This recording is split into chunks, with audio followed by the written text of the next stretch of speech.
નમસ્કાર વાલા વિદ્યાર્થી મિત્રો, કેમ છો? મજામાં ને? આજે આપણે જોવાના છે ધોરણ 10 સોશિયલ સાયન્સ અસાઇનમેન્ટ સોલ્યુશન વિભાગ સી નું ચેપ્ટર નંબર 5. આપણે ચેપ્ટર નંબર 4 આપણે અગાઉના વિડીયોમાં જ જોયું મિત્રો. હવે આપણે ચેપ્ટર નંબર 5 જોવાના છે, બરાબર. તો એ પહેલું જ ટૂંક નોંધ છે, પ્રાચીન ભારતનું ખગોળશાસ્ત્ર.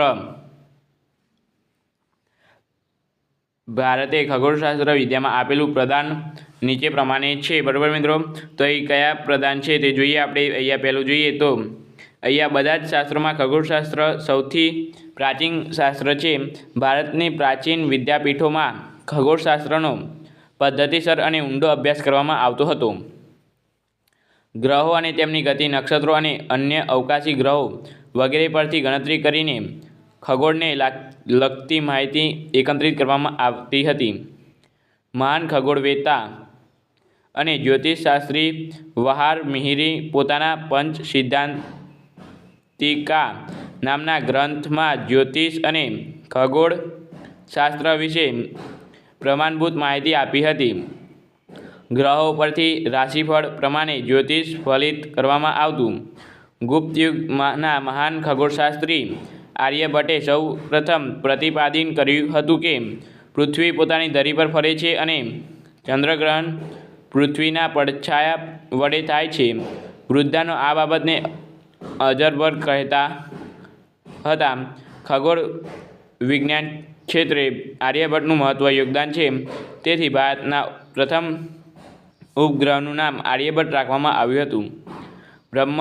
બ્રહ્મગુપ્ત નામના વૈજ્ઞાનિકે બ્રહ્મ સિદ્ધાંત નામનો ગ્રંથ રચ્યો હતો. તેમાં તેમણે ગુરુત્વાકર્ષણના નિયમો દર્શાવ્યા હતા. ત્યાર પછી મિત્રો તમારે બીજો છે ગણિતશાસ્ત્ર અંગે આર્યભટ્ટે કરેલી પ્રગતિ તમારે બનાવવાની છે. તમારે આ એકવાર પૂછાઈ ગયો છે માર્ચ 22માં, બરાબર મિત્રો. એટલે આઈએમપી છે મિત્રો. તો અહીં છે ઉત્તર છે આર્યભટ્ટ પ્રાચીન ભારતના મહાન ગણિતશાસ્ત્રી હતા. તેમને આર્યભટ્ટિયમ નામનો પ્રસિદ્ધ ગ્રંથ રચ્યો હતો. તેમને નીચેના પ્રમાણે મહત્ત્વની શોધ કરી હતી. તેમને શૂન્યની શોધ કરી, પાઈની કિંમત 22/7 એટલે 3.7 જેટલી થાય છે તેની શોધ કરી, ગોલકના પરિઘનો વ્યાસ અને ગુણોત્તર દર્શાવવા માટે અચળાંક પાઈ છે તેની શોધ કરી, ભાગાકાર, ગુણાકાર, સરવાળા, બાદબાકી, વર્ગમૂળ, ઘનમૂળ વગેરે અષ્ટાંગ પદ્ધતિની શોધ કરી. જે મિત્રો આપણે જે અહીંયા તમે જે લોકો ભણો છો ગણિત, બરાબર, એમાં તમારે અત્યારે આવતું જ હશે પાઈ, બરાબર. પાઈ આવતું હશે, સરવાળા, ભાગાકાર, વર્ગમૂળ, ઘનમૂળ એ બધું આવતું જ હશે. તો એની શોધ કોને કરી હતી? તો તમારે યાદ રાખવાનું છે કે આર્યભટ્ટે શોધ કરી હતી, બરાબર. ત્યાર પછી જ્યોતિષ શાસ્ત્રના મૂળ સિદ્ધાંતોની શોધ. ત્યાર પછી જે પૃથ્વી પોતાની ધરી પર ફરે છે અને ચંદ્રગ્રહણ પૃથ્વીના પડછાયા વડે થાય છે એવું આર્યભટ્ટે સૌપ્રથમ સાબિત કર્યું હતું. તેમને અંકગણિત, બીજગણિત અને રેખાગણિતના મૂળભૂત પ્રશ્નો શોધ્યા હતા, બરાબર.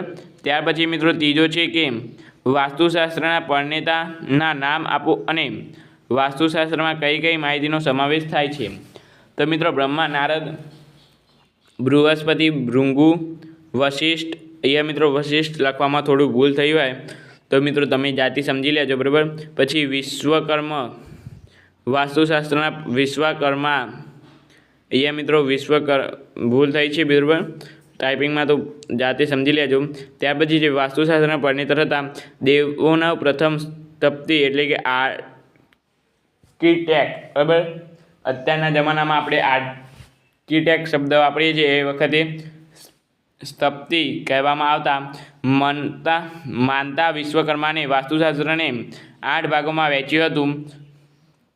વાસ્તુશાસ્ત્રમાં મુખ્યત્વે રહેઠાણની જગ્યા, મંદિર, મહેલ અને અશ્વશાળા, નગર, દુકાન, કારખાના વગેરે રચના કેવી રીતે કરવી તેમજ કઈ દિશામાં કરવી વગેરેને લગતા સિદ્ધાંતોનો સમાવેશ થાય છે.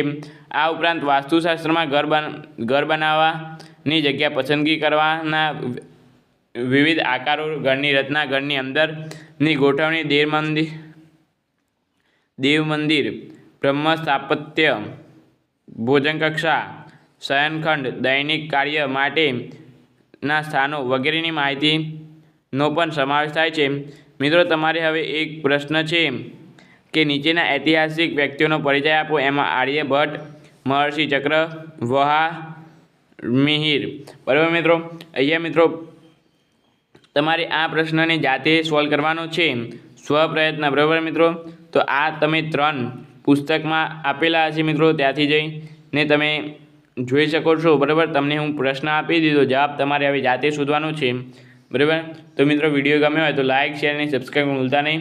આપણે મળીશું આ વિડીયો સાથે. Thank you so much. Video જોવાનો ખૂબ ખૂબ આભાર.